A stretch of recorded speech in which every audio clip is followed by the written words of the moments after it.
용감한 토크쇼 직설 시작합니다. 먼저 주식시장 상황 살펴보겠습니다. 이가람 캐스터가 전해드립니다. 이 시각 시황입니다. 오늘 양지수 상승하며 출발했습니다. 지수부터 살펴보시죠. 어제 코스피 산타랠리 기대감에 4,100선을 회복했죠. 코스피가 종가 기준 4,100선을 넘은 건 6거래일 만이었는데요. 오늘도 현재 상승하고 있습니다. 0.52% 올라가면서 4,127선에서 움직임 보입니다. 코스닥은 지금 하락 전환을 한 모습인데요. 0.69% 내려갑니다. 922선에서 움직임 보입니다. 수급 상황도 살펴보시죠.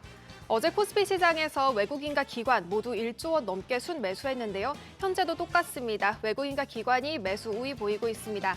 외국인은 2,200억 원 넘게, 기관은 3천억 원 가까이 순매수하고 있습니다. 개인만 홀로 4,800억 원 넘게 팔아내고 있습니다. 코스닥 수급 상황도 살펴보시죠. 코스닥에서는 개인과 기관이 동반 매수 우위 보입니다. 개인은 1,857억 원, 기관은 157억 원 순매수하고 있고 외국인만 홀로 매도 우위 보입니다. 1,413억 원 팔아내고 있습니다. 시가총액 상위 종목들 살펴보시죠. 어제 반도체 투톱이 코스피 상승을 이끌었죠. 간밤 뉴욕 증시에서도 기술주 중심으로 산타랠리 흐름이 나타나자 국내 반도체 투톱 강합니다. 삼성전자 7주 만에 11만 전자를 되찾았는데 현재도 1.31% 올라갑니다. 11만 1,950원에 거래되고 있습니다. SK하이닉스도 어제 58만 닉스를 회복했는데 현재도 0.95% 올라가면서 현재 거래가 58만 5,500원입니다. 어제 2차 전지주도 크게 상승했는데 현재는 LG에너지솔루션 0.64% 내려가고 있습니다. 삼성 바이오로직스는 미국 내 첫 생산 거점을 확보했다는 소식이 전해졌는데 현재 0.12% 약세 보입니다. 삼성전자 우선주 0.94% 강세 보입니다. 코스피 6위부터도 살펴보시죠.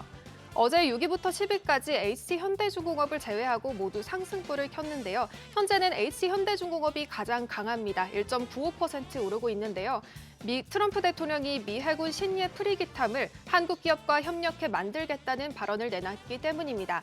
현대차는 0.43% 약세를 보이고 있고 두산 에너빌리티는 0.13% 강세 보입니다. KB금융도 0.32% 올라가고 있고 기아 0.41% 약세 보이고 있습니다. 코스닥 1위부터도 살펴보시죠. 어제 에코프로 형제와 로봇이 강했습니다. 반면 전날 급등했던 바이오주가 차익 실현 매물이 쏟아졌는데 오늘 알테오젠 강합니다. 0.68% 오르면서 현재 거래가 44만 2,500원입니다. 반면에 에코프로 형제들은 지금 내려가고 있습니다. 에코프로 BM 0.44% 약세 보이고 에코프로도 1.22% 내려가고 있습니다. ABL바이오는 0.05% 소폭 상승하고 있고요. 레인보우 로보틱스, 로봇주가 어제에 이어 오늘도 강세입니다. 2.96% 오르면서 48만 6,500원에 거래되고 있습니다. 코스닥 6위부터도 살펴보시죠.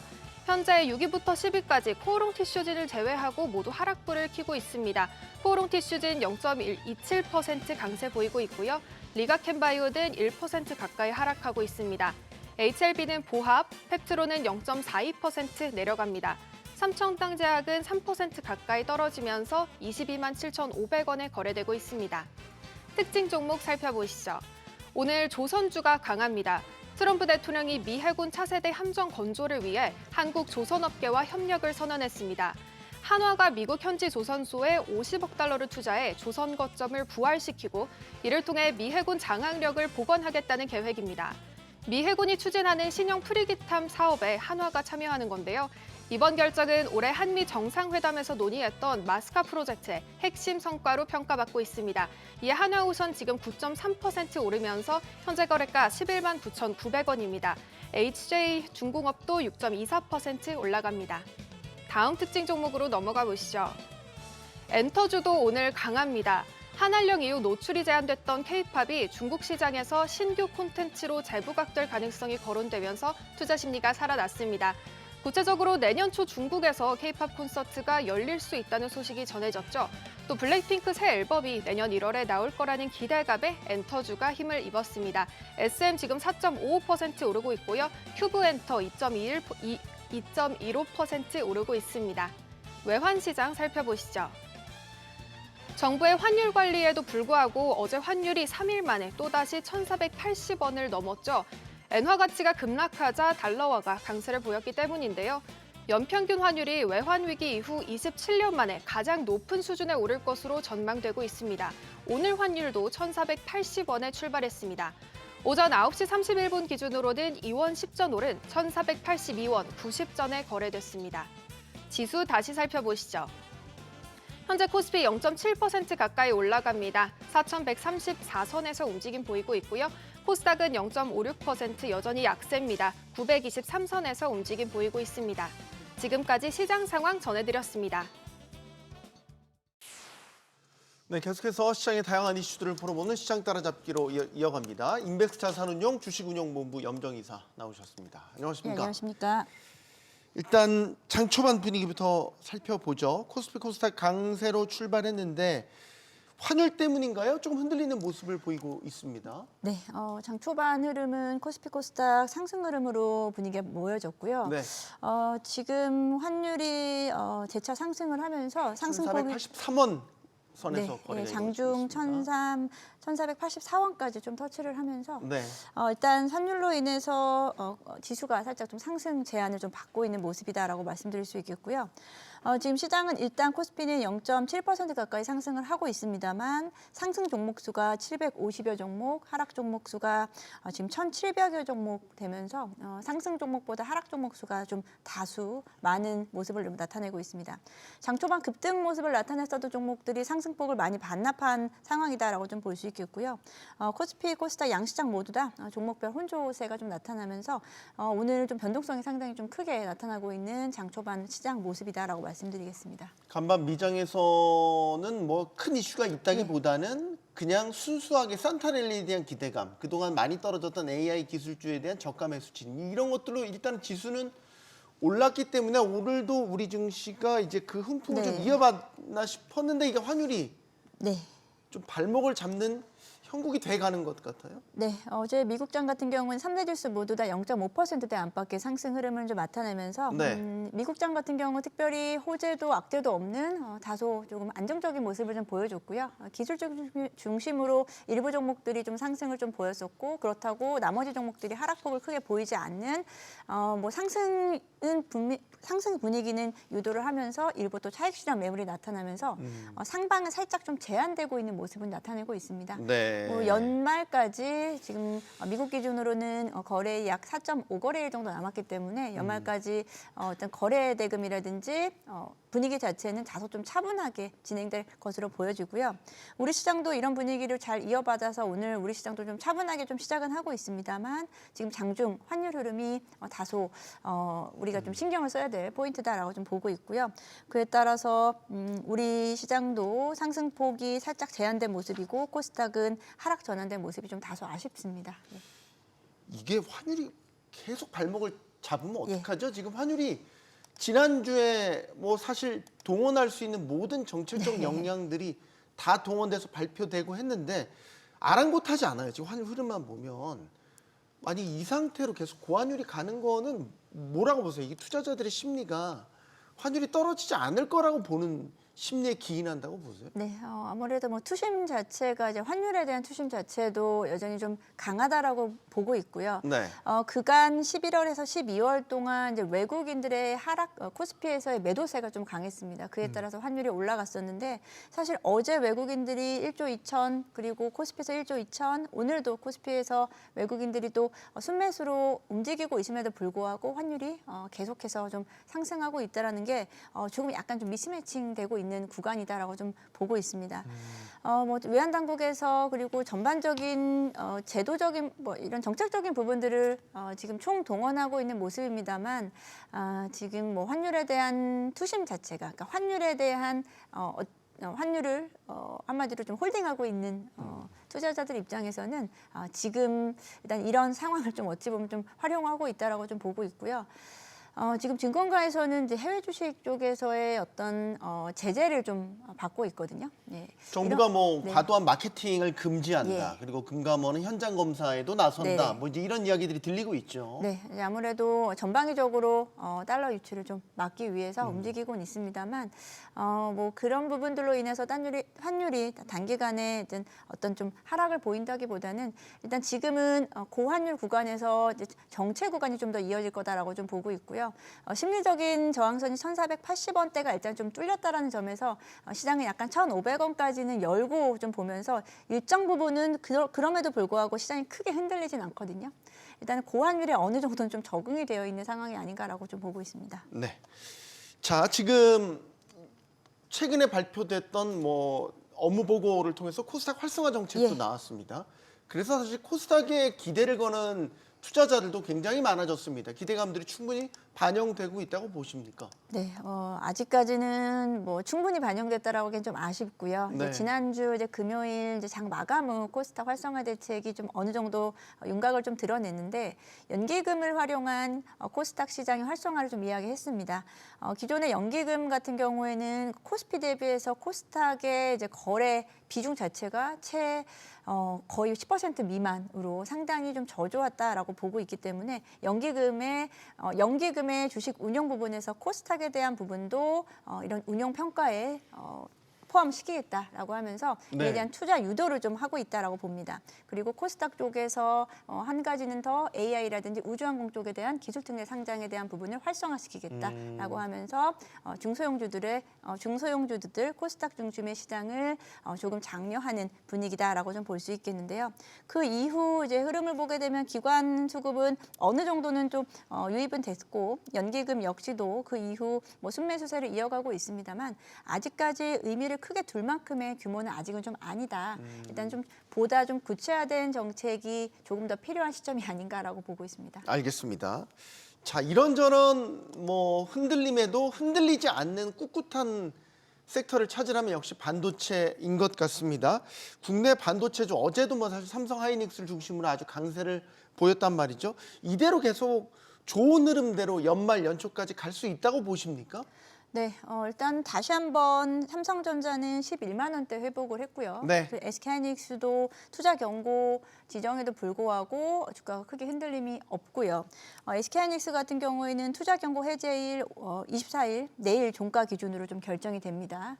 이런 부분들로 인해서 단기간에 이제 SK하이닉스의 상승세는 좀 제한됐습니다만 투자 경고 해제 이후에 추가적인 수급 유입이 좀 나타날 수 있지 않을까라고 좀 기대를 해보면서 일단 반도체 쪽은 이번에 사실 마이크론도 최고치를 경신을 했죠. 맞아요. 네, 다른 AI주들에 비해서는 지금 반도체주, 정확히 말하면 HBM과 메모리 시장을 잡고 있는 반도체 제조사들은 여전히 네. 강세 흐름을 나타나고 있다는 게 우리 반도체 투탑에도 영향을 미치고 있다라고 보고 있고요.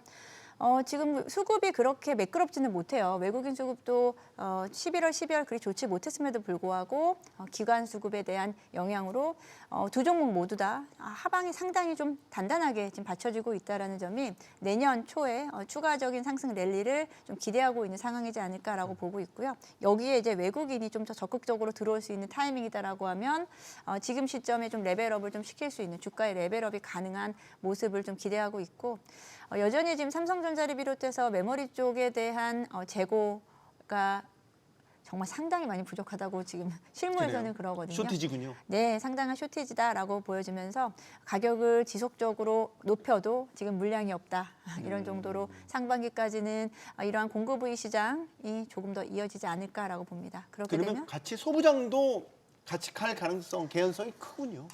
상대적으로는 반도체 투탑 대비해서 소부장 종목들 10월 달부터 11월, 12월 이어지는 구간 동안 조정 많이 받았어요. 네. 예, 조정 많이 받아서 대표적인 종목들도 사실 주가가 고점에서 한 20-30%씩 조정을 좀 받았기 때문에 네. 여기서 또다시 좀 저점 매수 구간은 만들어지긴 했습니다. 일단 본격적으로 다시 한번 말씀드린 삼성전자, SK하이닉스의 주가 레벨업이 이루어진다라고 하면 네. 자연스럽게 소부장 종목들도 다시 한번 움직임이 좀 나타날 거고요. 뭐 이를테면은 뭐 대표적인 HBM 쪽에 뭐 한미반도체가 최근 급등하는 모습을 좀 나타냈고, 그리고 이스페타시스 같은 종목도 그간 이제 어찌 보면은 TPU 관련해서 이슈가 되면서 고점 대비 단기 조정을 받았기 때문에 언제든지 또 반등이 나타날 수 있는 구간, 이러한 종목들이 소부장 종목들의 상승 흐름을 좀 견인하고 갈 수 있다라고 좀 보고 있습니다. 네. 연말에 이제 예를 들어서 대형 수주가 나오는 그런 섹터에 강한 매수세가 유입이 되는 이런 흐름들 보이죠. 오늘 조선주가 딱 예. 그렇고 최근에 이제 또 원전주와 관련해서 두산 에너빌리티 같은 경우도 여러 건의 프로젝트 수주에 성공을 하면서 또 조정받았다가 다시 관심을 또 갖는 뭐 이렇게 흐름상 지금 다시 진입하는 시점인 것 같아요. 어떻게 보십니까? 네, 일단 조선주 같은 경우에도 지금 한 2, 3개월 정도 하락 조정 횡보 구간이었거든요. 맞아요. 네, 오늘 하나오션이 이제 급등의 양상을 좀 나타나면서 그간 단기 조정받았었던 부분을 아직 3분의 1도 채우지는 못했어요. 네. 이제 뭔가 전환점이 됐나 이제 이 기대를 하는 거죠. 마스카 프로젝트가 기존에 네. 끌어올렸던 동력이었다면 그게 이제 수그러들었다가 네. 구체적인 이런 뭐 예를 들어서 미국의 최신 해군 뭐 구축함에 대한 이 건조 소식이라든지 이런 네. 것들이 다시 또 불씨를 땡기는. 네, 오늘은 하나오션이 장 초반에는 그렇게 강하게 움직이지 않았다가요. 지금 우리 방송 시작 전에 이제 9% 가까이 급등이 나왔습니다. 네. 두 가지 이슈가 있었는데요. 지금 급등하고 있는 이유는 그 첫 번째 이유인 것 같은데요. 트럼프가 이제 하나와의 미 해군 건조에 대한 기대감을 이제 언급을 했습니다. 구체적으로 이제 황금 함대에 대한 프로젝트를 이제 시동을 건다. 그래서 2030년을 목표로 해서 한국 그 함대를 건조를 할 것이다. 그의 부분에서 한화에 대한 부분을 좀 극찬을 했다라는 좀 뉴스가 나오면서 네. 한화에 다시 한번 필리조선소 그리고 최근에는 오스탈 지분 인수를 통한 최대주주 등극에 따른 부분으로 결국은 미국 내에서의 지금 빠른 대응을 하고 있는 한화가 다시 한번 또 주목을 받고 있다라고 보고 있습니다. AI 투자, 그러니까 AI 거품론이 점화가 되면서 네. 이제 빅테크들, 뭐 오라클부터 뭐 브로드컴 많이 흔들렸잖아요. 네. 근데 이제 AI의 인프라라는 게 데이터 센터고 데이터 센터 안에 들어가는 이제 이런 인프라도 있지만 전력의 핵심 이제 인프라로 꼽히면서 사실 이런 원전주들도 같이 간 거였는데 네. 요 불이 좀 꺼졌다가 지금 좀 이제 수그러들었잖아요. 그럼 이제 다시 내년에 이제 내년 전망을 했었을 때 그 이전에 올라갔던 논리대로 원전주도 계속 갈 수 있겠냐라는 거죠. 네, 원전주들도 상당히 지금 원전주 그 중에서 두산 에너빌리티를 말씀을 하시는 것 같은데요. 네. 예, 그 종목도 지금 횡보 구간에 있습니다. 지금 기존의 주도 움직임을 보였던 조선, 방산, 원전. 네.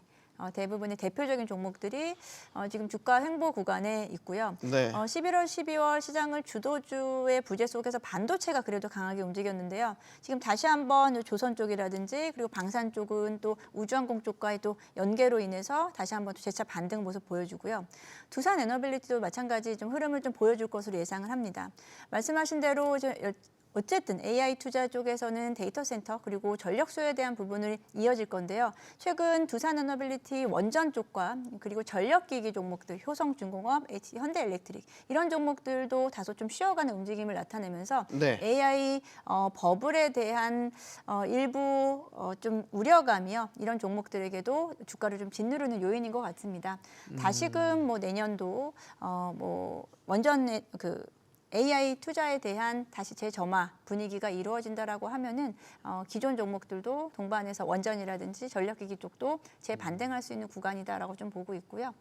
지금 뭐 이번에 나온 뉴스도 구글도 자체 데이터 센터에 대한 구축을 조금 더 활발히 한다라는 점에서 결국은 단기적으로는 데이터 센터 관련된 부분이 다소 뭐 과잉 투자에 대한 부분으로 노이즈는 좀 있었지만 네. 대표적인 대장주 중심으로는 재차 반등할 것으로 좀 보여지고 있습니다. 연말에 이제 새롭게 부상한 강력한 테마가 우주항공 테마잖아요. 네. 스페이스X의 IPO 가능성을 계기로 이제 뭐 이것 때문에 테슬라 주가도 많이 맞습니다. 올랐죠. 이 우주항공 테마는 어떻게 보세요? 사실 국내에서도 우주항공 테마가 다시 네. 뜨겁게 달궈지고 있거든요. 네네. 이게 내년에도 계속 갈 맥이라고 보세요? 네, 우주항공 테마 지금 우리가 이제 항상 얘기를 하는 게 테마주인지 이게 주도주인지에 대한 부분인데요. 테마주가 오랜 기간 상승세를 유지하면은 그게 주도주로 바뀌는 것 같습니다. 그렇죠. 그리고 이제 매출도 내고 네, 그렇죠. 뭔가 자리를 잡으면 그건 더 예, 이상 우리가 테마가 이제 아니죠. 로봇을 기존에 3, 4년 전에 테마주라고 했었지만 지금은 테마주라고 이야기하기에는 완전히 벗었다고 하기엔 또 그렇긴 한데요. 그렇긴 그래도 하죠. 벗어나고 있죠. 예, 이제 우주항공은 그 초입이다라고 좀 생각을 합니다. 특히나 우리나라 그 종목들 같은 경우에는 스페이스X가 내년 상장을 목표로 해서 지금 조달 금액으로는 44조 정도, 46조 정도. 그러면 기존에 2019년에 아람코의 그 자금 조달, 사우디아라비아 국부펀드 네, 말씀하시는 그때 거군요. 44조 정도 됐거든요. 그럼 네. 최대 규모의 자금 조달력을 가지고 있습니다. 그리고 스페이스X는 자산 가치는 한 1,000조 정도 예상을 하고 있죠. 예. 그러다 보니까 이 의미가 있는 부분이 이제 어떤 거냐면 우주항공에 어떻게 보면 큰 틀을 어떤 큰 기준점을 마련한다라고 볼 수 있겠어요. 예. 테마에서 대장주가 생겨나는 격이죠. 기존의 이제 우주항공 종목들은 우리나라 같은 경우는 중소형 종목들 중심으로 일부 정말 테마 성격으로 움직였다면 이제는 글로벌 기준이 될 수 있는 리더격의 회사가 생긴다라는 점이요. 그를 따라서 이제 주가가 많이 이제 변동을 하겠죠. 이제 그런 기대감이 있는 것 같고요. 우리나라 같은 경우 지금 우주항공 테마가 이제 12월을 가장 뜨겁게 달구고 있고요. 그 중에서 뭐 이너스페이스라든지 이제 상업 발사 네. 관련된 이슈도 오늘 계속 뉴스가 나올 텐데. 연기되고 있는데. 네, 그리고 이제 중소 종목들 중심으로 일단 움직이고 있습니다. 우리나라도 대형주로 보게 되면 뭐 하나에로스페이스, 한국항공우주, 그리고 뭐 하나시스템 이런 종목들 중심으로 최근에 동반 흐름을 좀 나타내고 있는데 아직까지는 테마적인 성격으로 움직임을 나타날 것이다라고 보고 있고요.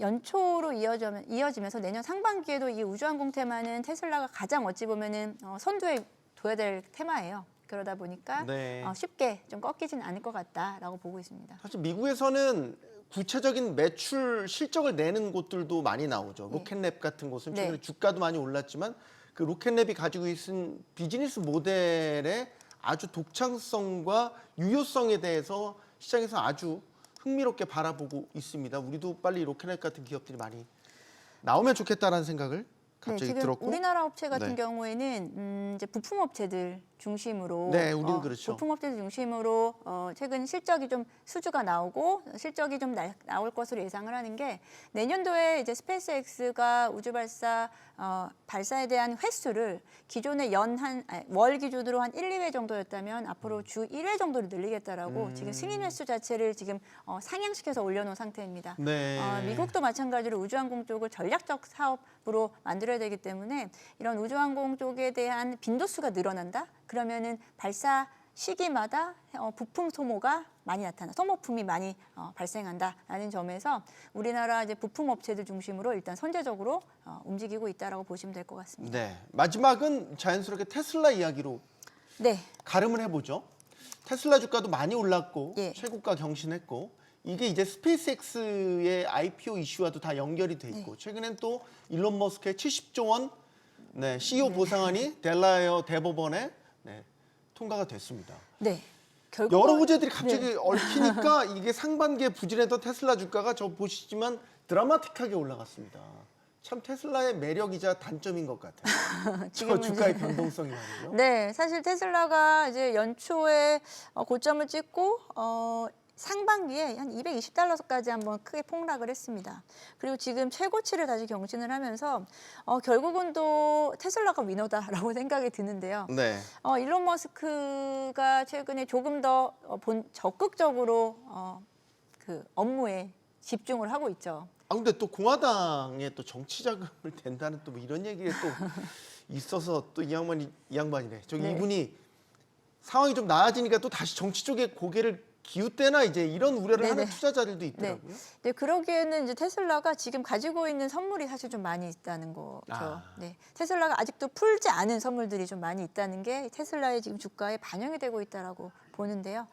지금 그냥 가장 시장에 관심이 있는 모든 것들을 지금 테슬라가 포함을 하고 있죠. 네. 일단 뭐 자율주행 로봇택시 그리고 뭐 AI 로봇은 뭐 당연하고요. 거기에다가 이제 우주항공의 리더로서의 움직임을 나타나다 보니까 지금 한쪽에서 약간 삐그덕해도 이제 전기차는 저 밑에 내려가 있는 것 같습니다. 네. 참 테슬라가 전기차 업체죠? 예, 전기차 업체죠. 네. 그래서 테슬라를 제가 좀 높게 평가했던 부분은 테슬라가 전기차라는 플랫폼을 가지고 자율주행이라든지 로봇 산업, AI 쪽으로 확장하고 있는 국면이 그냥 테슬라 주주들이 가장 바라고 있는 방향으로 계속 만들어져 가고 있다라고 보고 있습니다. 그래서 네. 테슬라의 열기는 쉽게 꺾이진 않을 것인데요. 뭐 지금 주가는 상당히 좀 부담스럽기는 합니다. 일단은 연말까지는 이런 분위기가 좀 더 이어지지 않을까. 근데 내년 초가 좀 걱정이 되는 부분은 있습니다. 저희가 이제 테슬라 주가를 늘 얘기할 때 이게 적정 밸류냐 이 얘기를 네. 사실 논외로 두고 사실 늘 모멘텀이나 강력한 이슈를 일으키면서 올라갔던 사례들이 많이 있어서 지금 적정 주가를 이야기하기에는 가지고 있는 사업군들이요. 적정 주가를 논하기에는 좀 어려운 네. 부분이 많죠. 예. 밉지만 또 미워할 수 없는 게 일론 맞습니다. 머스크 네. 최고 경영자의 매력 아니겠습니까? 시장 따라잡기 여기서 마무리하겠습니다. 염정 이사와 함께했습니다. 고맙습니다. 네, 감사합니다.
쿠팡의 정보 유출 사태가 터진 지 한 달이 되어 가는데요.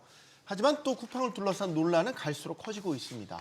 국회에서 열린 청문회에서 쿠팡이 무성의한 태도로 대응한 데 이어서 창업자인 김범석 의장은 책임을 회피하는 모습을 보이면서 공분을 사고 있죠. 자, 그러면서 업계 1위인 쿠팡이 국민 밉상으로 전락했다는 평가가 나옵니다. 자, 그럼 쿠팡을 둘러싼 논란들 지금부터 하나씩 짚어보겠습니다. 함께해 주실 분들 소개해드리겠습니다. 중앙대 경제학과 이정희 교수 나오셨고요. 카이스트 경영학과 김보원 교수, 건국대 경영학과 김준익 교수 나오셨습니다. 안녕하십니까? 안녕하세요. 안녕하세요. 용감한 토크쇼 직설은 SBS 비즈 뉴스 앱과 유튜브에서 실시간으로 시청하실 수 있습니다. 지난주 있었던 국회 청문회에 창업자 김범석 의장은 불참했고요. 일주일 전에 임명됐던 미국인 임시대표 해럴드 로저스 임시대표만 나왔습니다. 예상대로 맹탕 청문회에 그쳤죠. 당시 모습 보고 본격적인 토론 시작하겠습니다. I am the decision maker in Korea. I am the CEO of Coupang Korea. 그건 알아요. 한국 사업의 최고 운영 의사 결정자는 김범입니까? I'm sorry that I don't speak Korean. Are my answers being translated? 의미 없는 답변이 계속되고 있고, 그리고 저게 전략으로 보입니다. 네, 뭐 저 보신 화면에 나타났던 것뿐만이 아니었죠. 뭐 이 자리에 나와서 뭐 행복 기쁘다, 뭐 이제 이런 식의 엉뚱한 답변을 내놓기도 하고요. 그래서 사실 예상한 대로 청문회는 시간 끌기, 맹탕 청문회 이런 비판이 이어졌습니다. 자, 그런데 이제 김범석 의장이 참석을 해야 된다라는 요구가 참 많았는데 끝끝내 참석을 하지 않았습니다. 불출석 사유서를 냈는데 글로벌 기업 CEO라서 너무 바쁘셔서 참석을 못한다라는 겁니다. 쿠팡이 글로벌 기업이었군요, 교수님. 네, 글로벌 기업 맞습니다. 맞습니까? 왜냐하면 사업은 국내에서 하지만은 주되는 사업은 하고 있지만은 이제 해외도 좀 진출을 많이 해 있고 그다음에 일단은 이제 상장 자체가 또 미국에 상장되어 있지 않습니까? 네. 그러니까 뭐 글로벌 CEO라는 것을 우리가 부인할 수는 없는데, 근데 이제 그 글로벌 CEO 지금 우리 한국의 많은 대기업 총수들이 글로벌 CEO가 아닌 경우가 없죠. 다 글로벌 CEO입니다. 그렇기 때문에 글로벌 CEO이기 때문에 바빠서 이런 참석을 못한다든가 이런 것들은 좀 이유가 되지 못한다라고 보고요. 그다음에 지금 저희들이 조금 이제 손을 봐야 될 부분이 뭐가 있냐면은 현재 이제 공정거래위원회에서 공정거래법상 대기업 총수를 동일인을 지정을 하는데 네. 그게 아마 이제 내년 5월이면 이제 또 내년도에 동일인 지정이 있는데 지금 쿠팡 같은 경우는 동일인이 개인이 아니고 법인으로 되어 있습니다. 예. 이제 그래서 아마 이번은 뭐 다음번에 적극 검토를 해서 이건 뭐 개인 동일인 이 좀 적용을 검토해야 되는데 뭐 이런 부분들이 아마 계속 법적인 어떤 그런 책임을 어떻게 보면은 이 김범석 아마 이분께서 자꾸 이제 좀 빠져나왔던 부분이 있었다. 그래서 이런 부분에 대해서 법적 책임에 대해서 이런 책임을 지는 모습을 분명히 보여야 되는데 일단 공정거래위원회에서 뭐 그런 부분부터 좀 더 검토해서 적극적으로 좀 책임을 질 수 있는 자세 어떤 자리 이렇게 인정을 해주는 어떤 좀 노력이 필요하다 이렇게 보입니다. 뭐 쿠팡이 글로벌 기업이라는데 동의 안 하실 분도 많을 것 같은데 뭐 굳이 글로벌 기업이라고 하면 뭐 좋은데 글로벌 기업 CEO라고 해서 청문회에 불참해도 되느냐 이건 아닌 것 같죠. 제가 미국에서 뉴스 봐도 예를 들면 메타의 최고 경영자 마크 주커버그든 청문회 나와서 성실하게 사안에 대해 설명하고 그랬던 게 이제 기억이 나거든요. 왜 그럴까요? 왜 참석 안 하는 걸까요? 일단은 이제 아까도 말씀드렸듯이 이제 본질적인 부분은 이제 본인이 글로벌 기업 CEO라서 바쁘기 때문에 한국 기업에서 일어난 일은 한국에서 한국 대표가 맡는다가 이제 그들의 논리인데 저는 사실 좀 이 부분이 좀 퀘스천 마크가 붙어요. 왜 그러냐면은 우리가 많은 중국 기업들이 최근에 미국에 직상장 많이 하거든요. 네. 뭐 핀도더도 그렇고 바이두, 뭐 진동닷컴이라든지 알리바바나. 근데 우리가 모두 미국 증시에 상장되고 있다 해서 그런 국적이나 그런 정체성 그리고 우리가 책임 논의에서 보통 일관되게 중국 기업으로 우리가 분류를 많이 하거든요. 그런 관점에서 본다면은 우리가 이제 미국 상장은 보통 통상적으로 자본 조달이 이제 원활하고 그러니까 최대 시장이다 보니까 투자자의 접근의 문제가 워낙 좋기 때문에 특히 이제 대부분의 VC들이 그런 부분을 한 거지만 쿠팡이 이런 논리를 적용을 했었을 때 과연 우리가 물론 글로벌 기업은 맞죠. 우리 교수님께서 말씀 주신 것처럼 현재 그 해외에서 계속 활동하고 있고 그리고 또 그런 맞지만 과연 이런 부분이 저희가 이 적용하는데 맞을지 그리고 그런 논리 그렇다면 그 논리가 깨지면은 당연히 청문회에 참석하는 거는 당연하다고 보는데 뭐 이런 지금 현재는 좀 맞지 않는 부분이 아닌가 좀 생각이 좀 듭니다. 저는 이거 국내 기업 CEO들한테 좀 불쾌한 이야기야. 나는 국내 기업 CEO니까 청문회 무조건 부르면 가야 돼. 이 논리예요, 이게? 제가 정부나 뭐 국회의 그 의도를 심정적으로는 이해하는데 저희가 뭐 기업의 총수, 국내 총수도 그렇고요. 청문회 불러가지고 정치인들이 호통하고 야단치고 그래가지고 실질적으로 얻어지는 게 없거든요. 그래서 저희가 보통 이제 기업인들 청문회가 어떻게 보면 정치적인 퍼포먼스로서의 역할을 했을 뿐이에요. 실질적인 솔루션이 안 나오고. 그래서 저는 이 경우에 과연 김범석 의장을 자꾸 청문회 출석하라고 하는 게 좋은 것이냐, 올바른 것이냐 그 질문을 드리고 싶어요. 왜냐하면 지금 현재 김범석 의장이라든지 쿠팡이 정말 노리는 게 있다면 제가 그분들의 마음에 들어가서 생각을 한다면 정확히 이런 걸 노려요. 청문회 나를 불러다가 나를 모멸감을 주고 호통을 치고 쿠팡을 갖다가 규제하기 위한 과도한 입법을 으름장을 놓고 왜냐하면 그렇게 되면 이제 국면 전환이 가능해집니다. 그렇게 되면 쿠팡이라든지 김범석 의장은 트럼프 대통령한테 할 말이 있어요. 자, 한국 정부와 국회가 미국인이 나와 미국 기업인 쿠팡을 이렇게 뭐 규제하고 그다음에 탄압하고 있다. 그러면 이제 미국에서 나올 건 뻔하거든요. 무역 제재를 하거나 아니면 벌써 그런 일이 나오지 않았습니까? 무역 대표부가 정부하고의 협상을 취소한다라든지.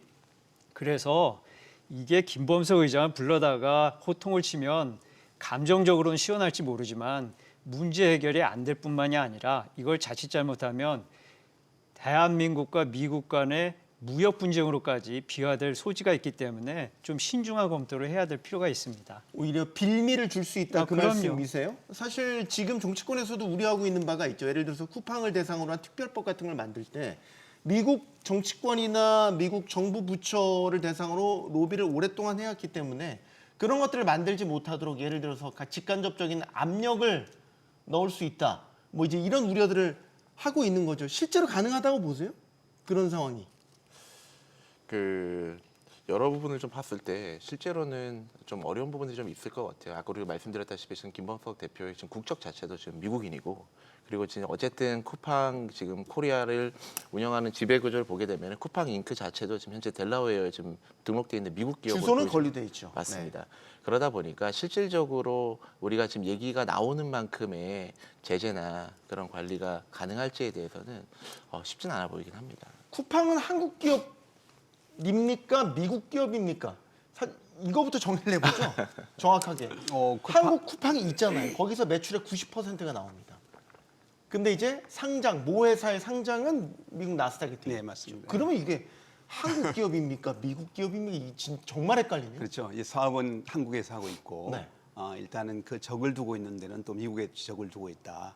그래서 아마 지금 이제 김범석 의장은 계속 바로 그 적을 두고 있는 미국에서 있으면서 이게 이제 나오지를 않는 거죠. 나오지를 않고 있는 부분이 있는데 뭐 그런 부분들을 사실 뭐 법적으로 이게 어느 기업이냐 이걸 떠나서 우리 한국 국민들이 지금 3,300만 명의 지금 이 정보가 유출됐다는 것은 뭐 우리 국민의 뭐 대다수의 정보가 유출됐다는 이런 부분이고, 그 소리는 뭐냐면은 그만큼 쿠팡을 이용자가 많다는 이야기지 않았습니까?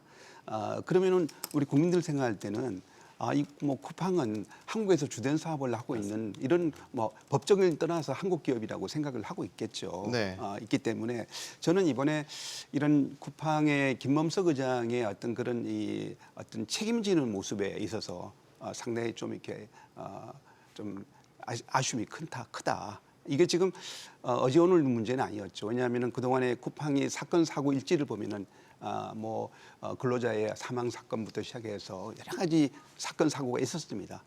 그런데 아마 그때마다 아마 김범석 의장에 대한 어떤 여러 가지 책임 문제라든가 이런 것들이 있었습니다만은 김범석 의장이 어떤 책임지는 모습은 지금까지 본 적이 없다. 그렇기 때문에 이번에도 아마 그 청문회에 나와서 지금 하는 이야기가 대부분이 미국의 어떤 그런 개인정보법 위반도 없었고 뭐 이런 문제가 없다. 이게 법적인 측면을 가지고만 주로 이야기를 하고 있는 것 같아요. 그거는 법적으로 우리는 사실은 뭐 큰 문제가 없다 사실은 이러면서 아마 김범석 의장 자체가 네. 거기에 대해서 좀 빠져나가려고 하는 그런 모습이 국민들에게 비추고 있다는 부분들은 상당히 좀 많은 아쉬움이 있다 이렇게 보입니다. 김 교수님, 법적인 이제 감정적인 거 말고요. 예를 들어서 지금 쿠팡 한국 대표로 있다가 거기에서 나와서 지금 쿠팡 INC 이사회 의장만 하면서 실제의 경영권을 행사하고 있다는 걸 우리가 다 알고 있잖아요. 하지만 법적 책임에서는 자유롭다. 이런 상황이란 말이죠. 그다음에 이제 지금 일련의 보도들로 계속해서 드러나고 있는 거는 한국 대표로 있을 당시 예를 들어서 뭐 근로자의 어떤 과로사에 대해서 은폐를 지시하는 뭐 이런 의혹이라든지 각종 의혹들이 지금 쏟아져 나오고 있단 말이죠. 근데 본인은 등장하지도 않고 침묵하고 있고 가만히 있단 말이죠. 미국인이에요? 그럼 이게 저희가 이거를 그냥 이대로 두는 게 맞냐라는 거죠. 근데 이게 굉장히 아주 위중한 문제이고 네. 이 문제를 풀 때는 객관적이고 법적이고 체계적으로 접근할 필요가 있어요. 네. 그런데 지금 김범석 의장의 인간성이라든지 뭐 도덕성이라든지 윤리라든지 자꾸 이런 걸 갖다 얘기하면은 문제의 본질이 흐려집니다. 그래서 저는 그러한 뭐 인간적이고 감정적이고 그런 걸 배제하고 그런 법적으로 봤을 때 이게 문제냐? 문제라고요. 그러니까 예를 들어서 그 쿠팡의 한국 대표가 와서 법적인 문제가 없다라고 하는 건 한국 사람, 한국 시장, 한국 정부를 떠보는 얘기예요. 예를 들어서 미국도 개인 정보가 유출되면 어마어마한 징벌적인 페널티가 가해집니다. 네. 예를 들어서 페이스북 같은 데서 개인정보가 유출됐을 때 수조 원의 과징금뿐만이 아니라 징벌적 배상을 했어요. 네. 그러니까 우리가 그 법적인 루트가 있기 때문에 그걸 통해서 접근하면 되는 거지 개인이 책임져라, 인간성이 나쁘다 그런 식으로 해서는 해결이 안 됩니다. 그다음에 여기서 굉장히 중요한 건 당장 미국의 쿠팡 주주들이 집단 소송을 했어요. 네. 그러면 미국 주주의 입장에서 봤을 때는 가장 무서운 존재가 누구냐면 한국 소비자예요. 왜냐하면 쿠팡은 명의만 미국 기업이지만 99%의 매출이 한국에서 일어납니다. 네. 그러면 쿠팡의 주가를 떠받드는 건 한국 소비자들이 쿠팡을 이용을 해야 되는 거예요. 그래서 미국의 주주들이 집단 소송을 하면서 한쪽 눈으로는 법원을 바라보고 있고 다른 한쪽 눈으로는 한국의 소비자들을 지금 보고 있어요. 소비자들이 과연 이러한 반응이 장기적으로 지속적으로 이루어져서 쿠팡의 매출이 떨어질 것이냐 아니면 일주일, 이주일 있다가 또 남비 식듯이 식어버릴 것이냐.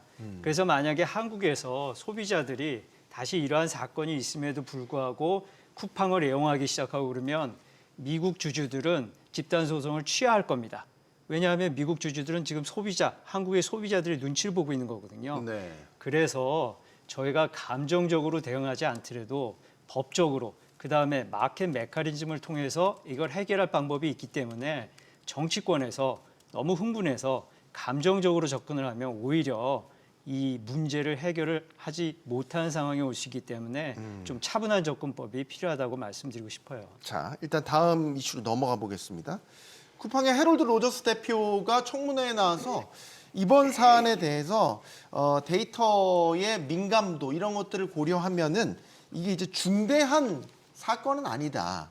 이런 이야기를 했어요. 그리고 미국 내선 개인정보보호법에 위반되지 않는다. 이런 이야기도 했어요.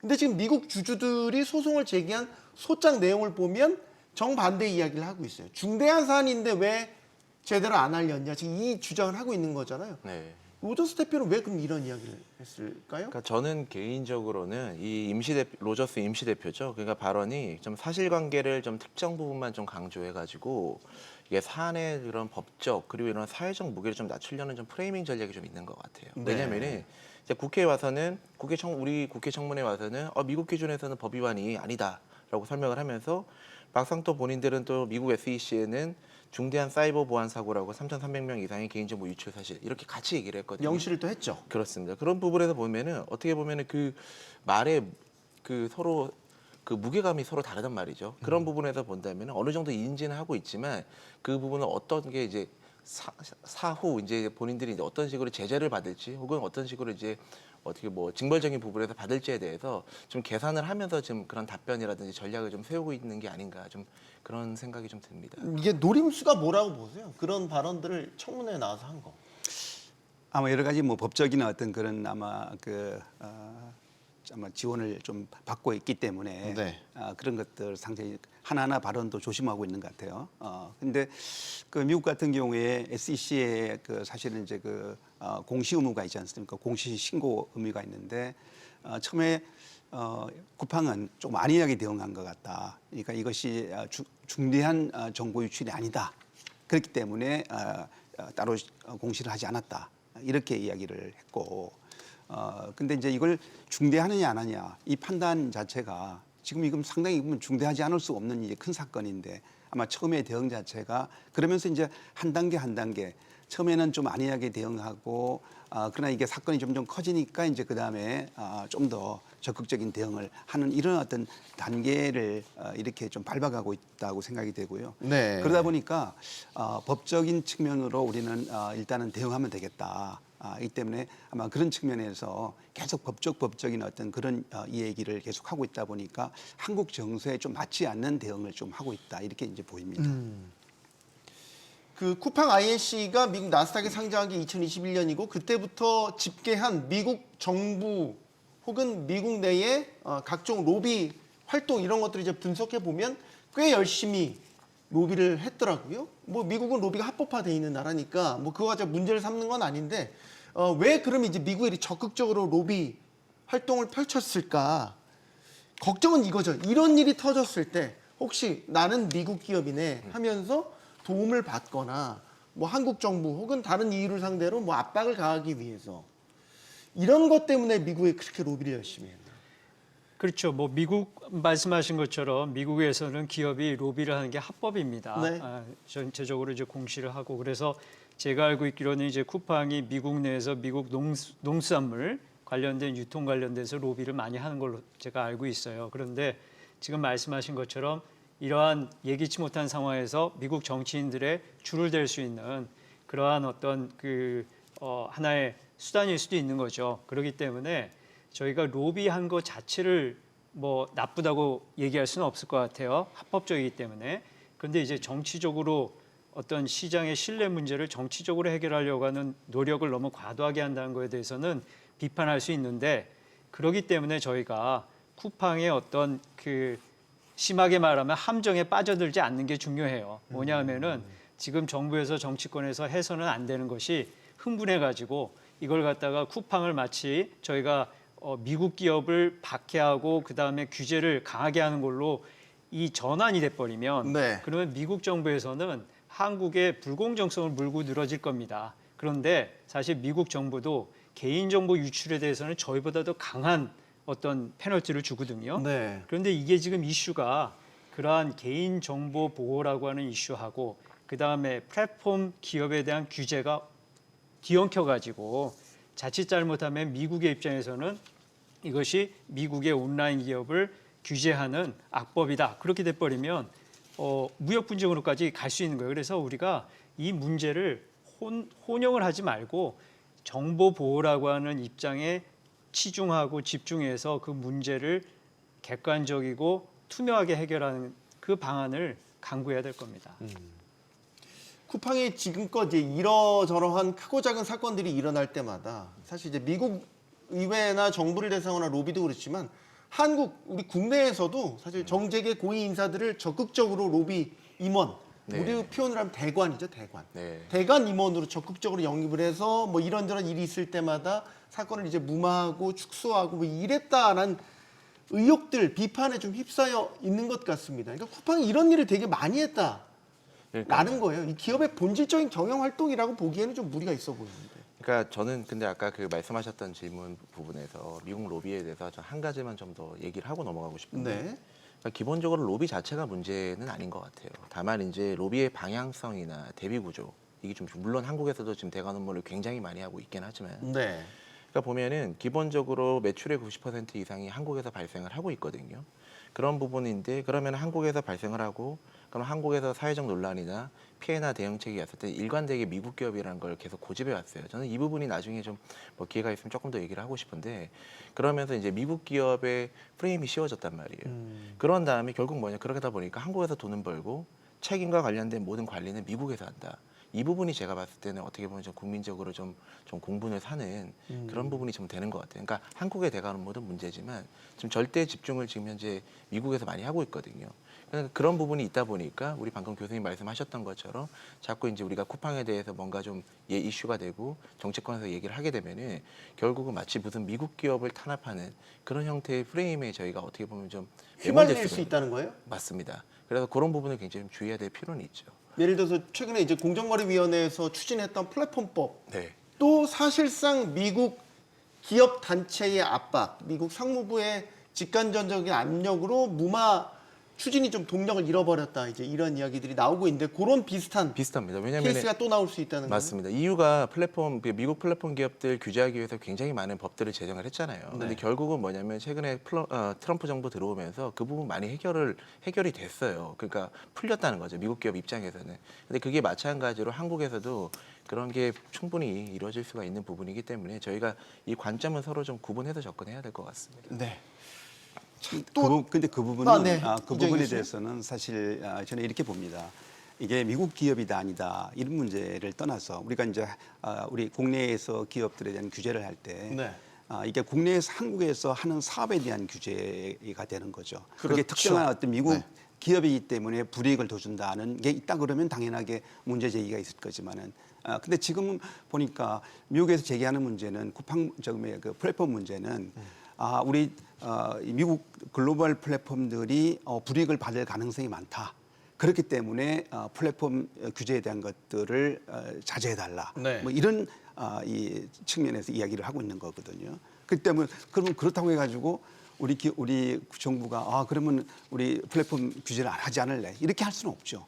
우리 국민들을 생각하고 소비자를 생각한다 그러면은 그거는 국내에서 미국 기업이 됐든 독일 기업이 됐든 국내에서 보다 소비자에게 피해를 주지 않고 혹은 또 어떤 기업의 거래 질서를 흐트러지지 않는 상태에서 사업을 하는 것은 누구나 다 인정해 주는 거고. 근데 그게 만약에 문제가 됐다 그러면 거기에 대한 제재를 당연하게 해야 되겠죠. 그게 미국 기업이라고 하지 않고 네. 이렇게 할 수는 없다.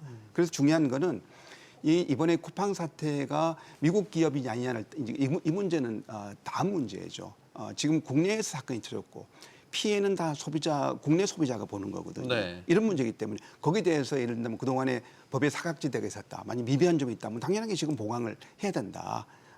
근데 그 보강하는 것 자체를 가지고 만약에 미국이 통상 압력을 갖고 온다 그러면은 그거는 미국을 잘 설득을 해야 되고 그게 특정한 미국 기업의 불이익 문제만 있는 것이 아니라 우리 뭐 국내에 있는 누구나 다 플랫폼에 관련된 기업이라면 다 그런 부분들이 공정거래 질서를 준수해야 된다.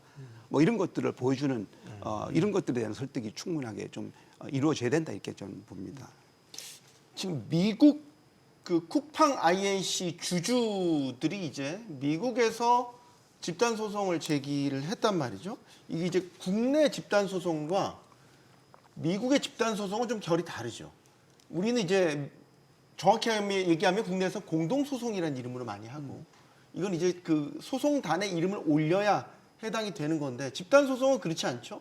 특히 이제 미국 집단 소송은 아주 징벌적 배상이 나오는 경우도 있어서 기업들이 먼저 합의하는 경우도 많이 있지 않습니까? 맞습니다. 미국은 그 기업의 어떤 혁신 활동을 장애하지 않지만은 만약에 기업이 어떤 사회적인 책임을 도외시하거나 개인의 정보 유출 같은 그런 사고를 일으키면 거기에 대해서는 거의 무자비한 징벌을 하거든요. 네. 그래서 지금 말씀하신 것처럼 미국의 집단 소송은 한 사람만 소송해서 이겨도 다른 모든 사람이 소송에 참여하지 않더라도 배상을 받는 겁니다. 네. 그렇기 때문에 그게 굉장히 무서운 거거든요.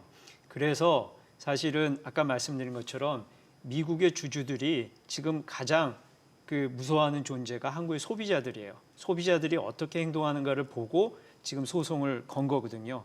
그렇기 때문에 그 과정에서 쿠팡이 오히려 미국에서 좀 한 발 물러서거나 합의를 오히려 역으로 제한할 가능성이 있는 겁니다. 네. 그렇기 때문에 저희가 여기서 어떤 과도한 반응을 안 하는 게 좋고 아까 교수님 말씀하신 거하고 제가 말씀한 거하고 이제 같은 얘기라고 보이거든요. 뭐냐 하면 이 이슈가 정확히 분리가 돼야 돼요. 그러니까 플랫폼을 규제하는 그 법안이라든지 그거하고 지금 현재 정보 보안 문제에서 기업이 무책임한 행동을 한 거, 여기에 있는데 여기에 집중을 해가지고 그거는 저희가 지금 현행 법 틀에서도 기업에게 책임을 분명히 물을 수 있는 부분이 있습니다. 얼마 전에 제가 SK텔레콤에 1인당 10만 원 어떤 보상에 대한 안을 제안한 것처럼 그런 식으로 저희가 대응을 해야지 이걸 갖다가 플랫폼 규제를 하는 법안으로 가게 되면 사실은 플랫폼 법안의 그 핵심 내용은 보면은 굉장히 혁신을 장애할 그러한 혁신적인 기업의 어떤 활동을 장애할 여지가 많기 때문에 그걸 지금 여기 같은 데 올려놓고 같이 이게 그 혼용돼서 그 이슈를 밀고 나가다 보면 굉장한 부작용이 있으려는 우려가 돼요. 개인정보 유출 같은 경우는 어떻게 대응해야 되겠어요? 예를 들어서 지금 과징금 규모 현행법에서는 3%인 건데 이것도 지금 높이자라는 안들이 나오고 있거든요. 네. 10%, 뭐 20%까지도 얘기가 된답니다. 이게 징벌적으로 아주 그냥 이 개인정보 보호에 제대로 대처하지 않는 기업은 네. 정말로 힘들게 만들어야 된다. 이제 이런 논의가 나오고 있는 거죠. 네. 이거를 이제 기업 죽이기로 볼 거냐, 아니면 이게 소비자들의 보호라는 측면에서 온당한 조치로 봐야 되느냐, 여기에 대한 이제 논쟁이 있을 것 같아요. 제가 개인적으로 좀 생각을 해보기에는 기본적으로 개인정보 보호는 모든 플랫폼 기업들, IT 기업들이 해야 될 가장 중요한 부분 중에 하나입니다. 네. 왜냐하면 특히 오늘날 이런 그 디지털 시대에 맞물려서 당연히 그거는 해야 되는 부분이기 때문에 그거에 대해서 징벌이 과연 우리가 혁신에 저해하는 요소냐는 다른 얘기인 것 같아요. 다만 이제 쿠팡이 최근에 해왔던 부분들을 보게 되면은 기본적으로 개인정보 보호와 관련돼 가지고의 조치가 그 후속 조치도 그렇고 그 이전 조치도 그렇고 충분히 대응되지 않았다 이런 부분들이 많이 작용이 되다 보니까 좀 현재 지금과 같은 좀 이슈들이 나오는 것 같습니다. 네. 자, 이재명 대통령은 얼마 전 공정거래위원회 업무 보고에서 위법 활동을 한 기업에 대한 강력한 처분을 주문했습니다. 이 대통령의 발언 듣고 토론 이어가겠습니다. 옆에 기업이 당하는 걸 보고 아, 이러면 우리가 망하겠다 이런 생각이 들었으면 그런 걸 반복하겠습니까? 공정거래위원장이 쿠팡에 대해서 영업 정지 가능성을 열어놨다고 발언하기도 했습니다. 자, 영업 정지라는 초강수까지 둘까? 이게 상당히 지금 관심사이거든요. 영업 정지 제재를 하기 위한 여러 요건들도 사실 있습니다. 일단 영업 정지 이 초강수 가능성까지 거론된 이 상황에 대해서 어떻게 보십니까, 이정희 교수님? 네, 뭐 영업 정지가 불가능한 것은 아닙니다. 불가능한 것은 아닌데 네. 공정거래법상으로 본다 그러면은 공정거래법 내에서는 영업 정지라는 이런 제재 조항이 사실은 없어요. 없는데 영업 정지는 주로 소비자 관련된 법에는 그게 적용이 가능합니다. 뭐 전자상거래법이라든가 네. 기타 어떤 뭐이 방문법이라 이런 부분들은 이제 이루어지고 있고 그래서 실질적으로 적용됐던 사례가 몇 건이 있습니다. 근데 이제 그게 아주 뭐 대규모 어떤 그런 규모가 큰 사건은 아니었었고요. 네. 그래서 영업 정지라는 것을 만약에 시정 명령을 내렸는데 시정 명령을 지키지 않고 반복적인 어떤 그런 이 또 위반 행위를 한다든가 그다음에 소비자의 어떤 피해 규모가 실제로 크다든가 피해자 구제가 안 됐을 경우에도 해당될 수 있죠. 그렇죠. 그 이제 시정 명령이라는 것은 피해자 구제라도 여러 가지를 명령을 내릴 수가 있는데 그런데 그런 명령을 따르지 않는 거죠.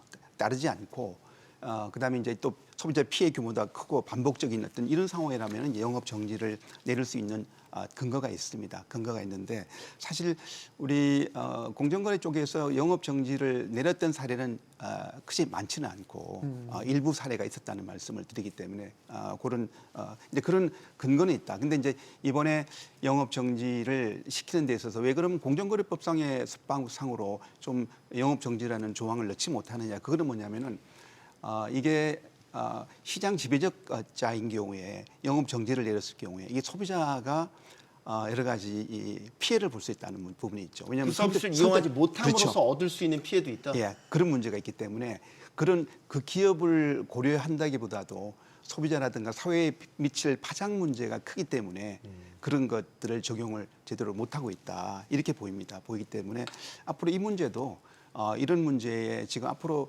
왜냐하면 이런 뭐 개인정보 유출 사건들은 예전에 크지 않았기 때문에 근데 이제 큰 사건들이 자꾸 터지고 있기 때문에 이 부분에 대한 어떤 그런 여러 가지 이 문제를 해소시키기 위한 어떤 그런 제도적 장치에 반은 조금 적극적으로 검토해 볼 필요는 있다 이렇게 보입니다. 두 분께도 의견 듣겠습니다. 이게 영업 정지라면 이제 최후의 수단, 아니 문 닫게 만들어 버리는 거기 때문에 초강수 제재로 이제 저희가 분류를 합니다. 예.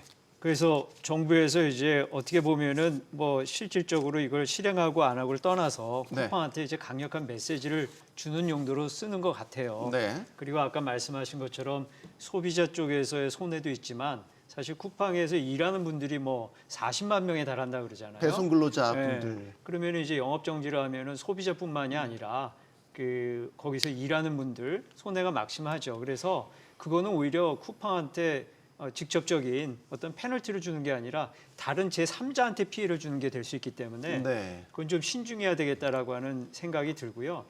그리고 이 과정에서 제가 말씀드리는 거는 정보 보안 유출이라고 하는 건 미국에서도 중요한 거고 어느 나라나 중요한 거기 때문에 거기에 대한 강력한 대응이 필요한 건데 그 이슈하고 플랫폼 규제가 맞물려 가서는 이 문제가 어떤 것도 해결되지 않을 가능성이 있다. 그래서 그걸 분리해서 접근하고 그다음에 정부 당국에서도 뭐 이 실질적으로 영업 정지라든지 그런 초강수보다는 이걸 시장 메커니즘으로 풀 수 있는 방법이 충분히 있기 때문에 그러한 것까지 아마 보관을 가지고 있으리라 생각을 합니다만은 그런 식의 해법을 좀 추구해야 되지 않을까 생각이 듭니다.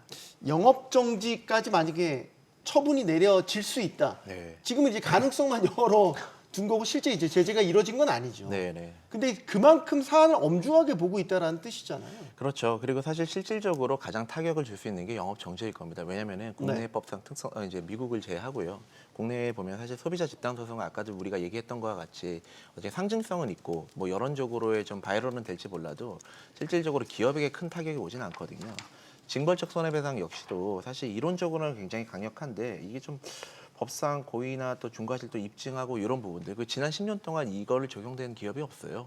그러다 보니까 실질적으로 플랫폼 기업 입장에서 특히 이제 쿠팡 입장에서는 굉장히 큰 타격이 되는 게 아마 영업 정지와 거기에 따른 시장 반응까지 올 거거든요. 근데 아까도 우리 두 교수님께서 말씀 주셨던 것처럼 이게 플랫폼의 특성상 이게 플랫폼이라는 건 공급자가 하나의 생태계를 만들어 놓고 그 안에서 이제 소비자랑 그 어떻게 보면은 그 판매자끼리 서로 이렇게 인터랙션이 일어날 수 있도록 거래가 트랜잭션이 나고 이렇게 하는 게 포인트인데 문제가 뭐냐면은 저희가 플랫폼을 건들기 위해서 그 생태계까지 다 제재가 되는 부분이 있습니다. 그래서 그런 부분들을 분명히 좀 주의해야 될 부분이 있어서 저희가 조인해야겠지. 아마 하지만 뭐 조건부나 부분적 제재나 이런 가능성은 좀 열려 있지 않을까 생각이 들고 아마 쿠팡도 이걸 왜 제일 염려하냐면은 단순히 이제 월 매출 뭐 두세 달 이렇게 매출 이렇게 영업 정지 해가지고 매출이 정지되는 포인트보다는 문제는 그 사이에 대안제들이 많이 들어올 수가 있어요. 그 대체제들이 많이 들어오는 거예요. 우리가 뭐 네이버도 그렇고 뭐 쓱닷컴도 그렇고 사실은 지금 현 시점에서 아직까지 많이 이동을 하지 않는 가장 큰 이유는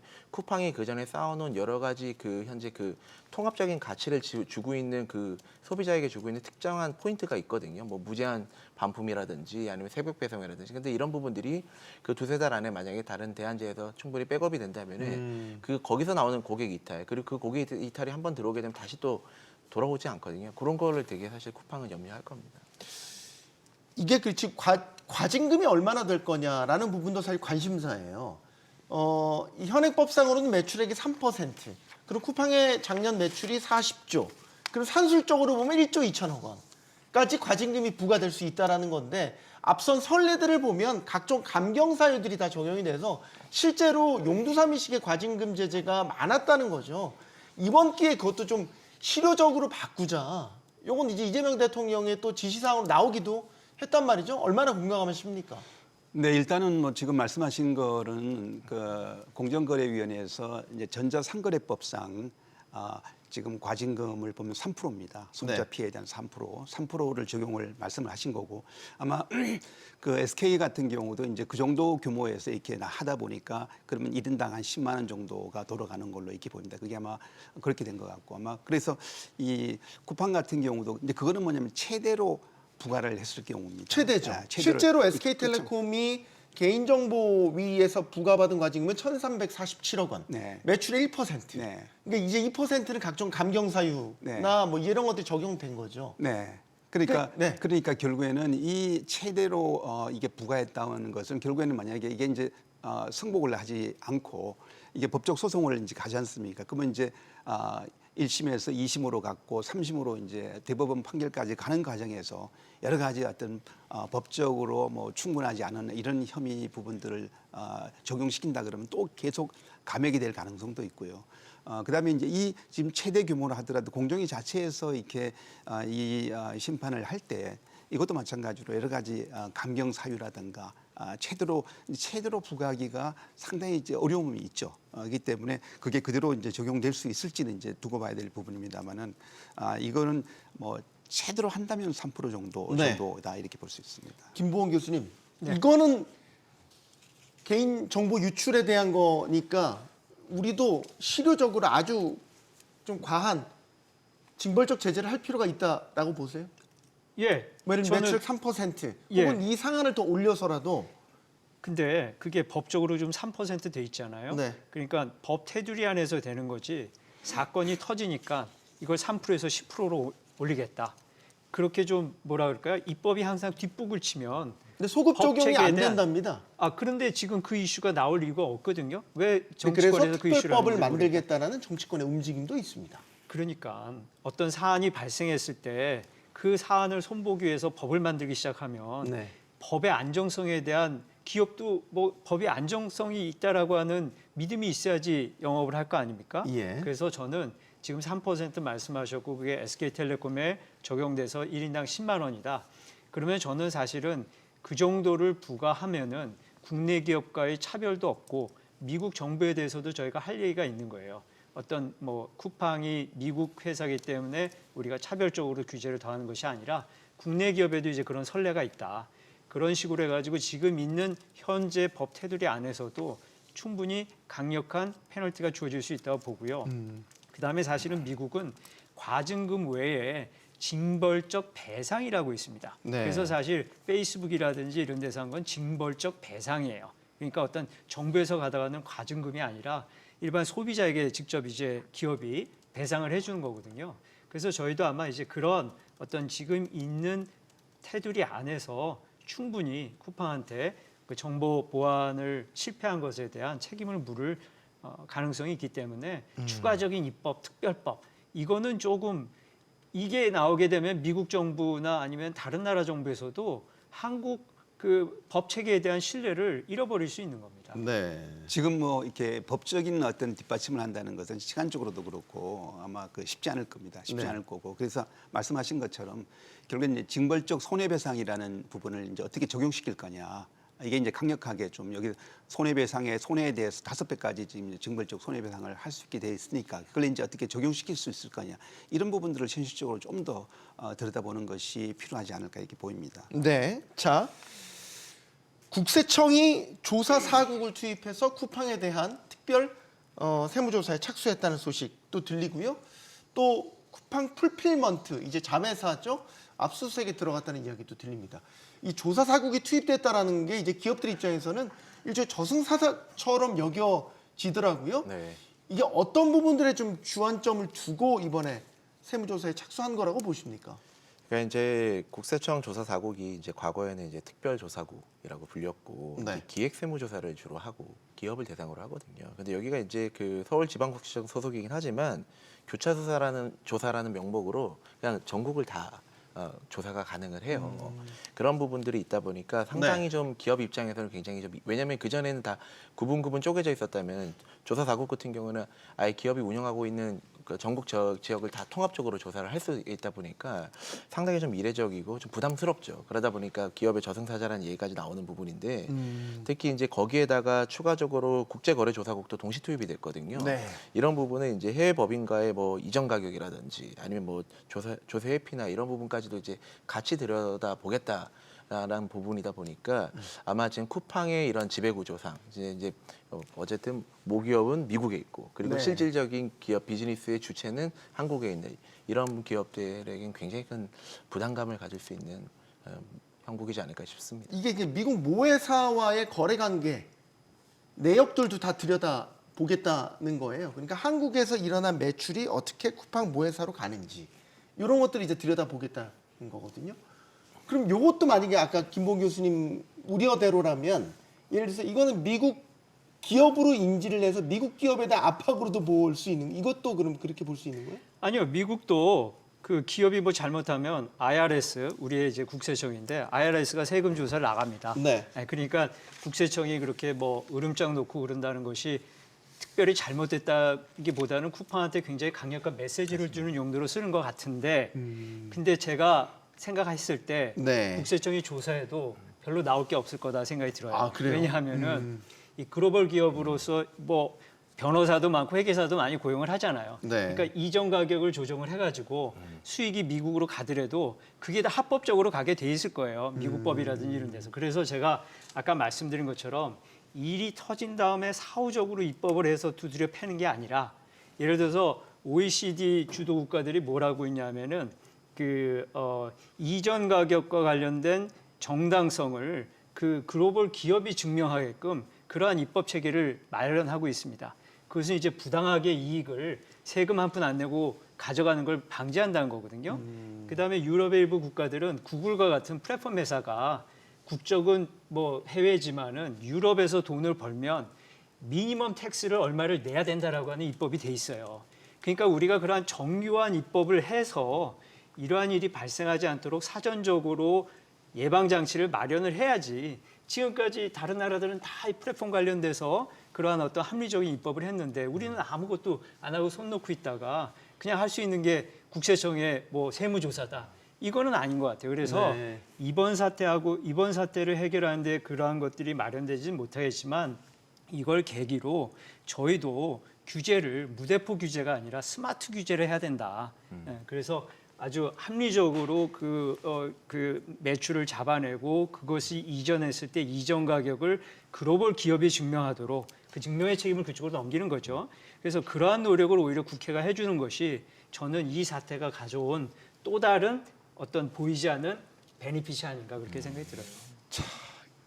근데 거기서 이제 사실 이제 플랫폼 문제 지금 그동안에 플랫폼에 대한 규제의 갑론을박이 오래 있었거든요. 네. 이러다 보니까 지금까지 전혀 규제가 안 이루어졌잖아요. 규제가 전혀 이루어지지 않고 이제 그러는 과정에서 작년부터 티맵보 사태부터 시작해서 계속 지금 현재 사건 사고가 터지고 있습니다. 이렇기 때문에 아마 이 규제의 필요성 부분들을 아마 입법에서 더 이제 느낄 텐데 그러면 좀 더 아까 실효성 있는 또 그다음에 이 규제 부분들은 유럽의 입법을 잘 또 들여다보면은 사실 우리가 많이 좀 참고할 수 있는 게 그렇죠, 많아요. 그렇습니다. 그래서 그런 부분들 봐야 되고 이번에 이런 세무조사 같은 경우는 상당히 정부의 어떤 의지, 워낙 중대 사고이기 때문에 이런 부분들을 좀 보여주고 있는 것이 아닌가 이렇게 보입니다. 우리가 이제 플랫폼에 대한 질문을 제가 마지막으로 드리고 싶어요. 이번 사태를 계기로 그럼 쿠팡의 지위가 흔들릴 거냐? 흔들리면 얼마나 흔들릴 거냐? 그럼 대체 경쟁자들이 그 빈자리로 치고 올라올 거냐? 지금까지의 모습은 냉정하게 그러지 못한 것 같아요. 네. 그러니까 쿠팡의 믿는 구석이 흔들리지 않는 플랫폼 지휘력에 있다. 이제 이런 분석들도 있더라고요. 네. 어떻게 전망하세요? 뭐 아직 예단할 수는 없겠지만 지금까지 흐름만 보신다면. 그러니까 지금 이번에 해킹 사태 이후에 이 이후에 단기적으로 사실 탈팡이 일어났냐 안 났냐 뭐 충분의 이유는 또 바뀌기도 했겠지만 네. 근데 그 데이터만 보게 되면 생각보다 크게 일어나진 않았어요. 예. 그 가장 특히 실제로 개인정보 유출 사실이 알려진 이후에 2주간의 쿠팡 결제액 자체가 오히려 증가했다고 표현이 35% 정도 증가했다는 게 AJWorks에서 모바일 인덱스에서 나왔거든요. 네. 그 데이터를 보게 되면은 저희가 그러면 뭐 크리스마스나 연말이라서 이게 늘었냐 줄었냐라고 그러는데 다른 기업들은 늘지 않았거든요. 전년도 대비해서 그런 부분을 봤을 때 단기적으로는 유지가 될 거다 가능성은 보여집니다. 왜냐하면은 그게 그만큼 쿠팡이 그 전까지 공고히 쌓아놓은 그런 쿠팡의 결합형 가치 제한이라든지 풀필먼트 서비스가 정말 얼마나 강력한지를 보여주는 반증이라고 보여지거든요. 다만 이제 이용자 수 하락이나 입점 업체 어쨌든 계속 이런 사태가 지속적으로 장기화될 경우에 이탈되는 조짐이라든지 그리고 또 계속 추가적으로 지금 꼬리를 물고 나오는 게 이제 거버넌스나 노동 이슈가 계속 나오고 있잖아요. 네. 이런 이슈들은 굉장히 큰 중장기 리스크라고 저는 보여져요. 그래서 그러다 보니까 사실 플랫폼 경쟁에서 어떻게 보면 가장 위험한 거는 이런 단기적인 이탈이 아닙니다. 왜냐하면은 신뢰가 누적적으로 훼손이 되면서 되면은 그 쿠팡의 생태계 자체가 무너지는 거거든요. 네. 결국은 그런 부분에서 제가 개인적 판단을 하기에는 쿠팡의 지위 자체가 단기적으로는 이렇게 크게 막 무너지거나 그러진 않겠지만 지금 균열은 지금 현재 진행 중이다라고 좀 보여집니다. 교수님. 제가 이거 관련돼서 간단한 사례를 하나 말씀드리면 2015년에 폭스바겐의 디젤 스캔들이라고 있어요. 예. 그게 뭐냐면은 시끌벅적했죠. 폭스바겐이 소프트웨어를 조작을 해가지고 공해가 유출되지 않는 것처럼 시험을 받은 다음에 실제로는 공해가 유출되는 사건이었거든요. 그래서 미국이나 유럽의 소비자들이 다 들고 일어나가지고 정부에서도 과감한 정책을 펴고 그다음에 소비자들이 불매운동을 벌였어요.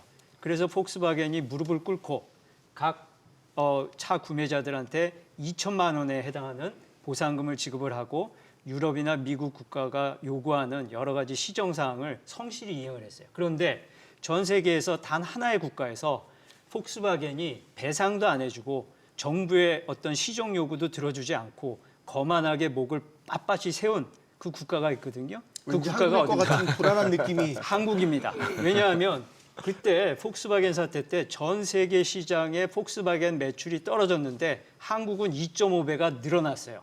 왜 늘어났냐 하면 폭스바겐이 세일을 하고 그다음에 프로모션을 했어요.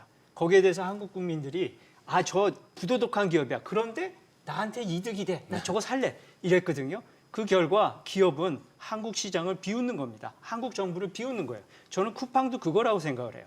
그렇기 때문에 쿠팡의 미국 주주들이 지금 집단 소송하는데 한국에서 보여주는 메시지가 강력할 필요가 있다.